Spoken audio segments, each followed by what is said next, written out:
Ja, danes se zgodovina ne piše le v Parizu, ampak tudi v domači občini Komenda. Tam se je začela zgodba dečka na kolesu. Že tradicionalno se lokalni navijači zberejo v planinskem domu, kjer bodo skupaj odštevali zadnje kilometre do cilja.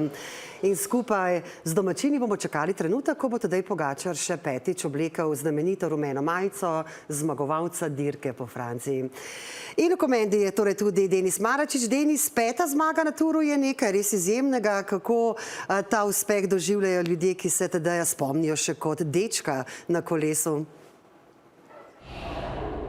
Ja, lepo pozdravljeni. V Komendi so resnično več kot ponosni na Tadeja Pogačarja, namreč že takoj, ko prideš v kraj, vidiš njegovo podobo, transparente, tudi številne rumene majice pred številnimi hišami, prav tako pa je tudi krožišče v centru Komende obarvano povsem v rumeno.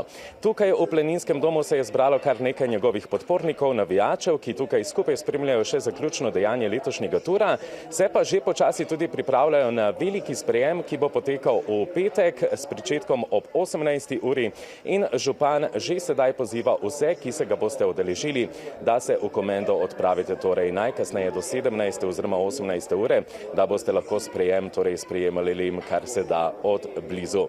Poglejmo pa, kaj so torej povedali pred današnjim zaključnim dejanjem tura.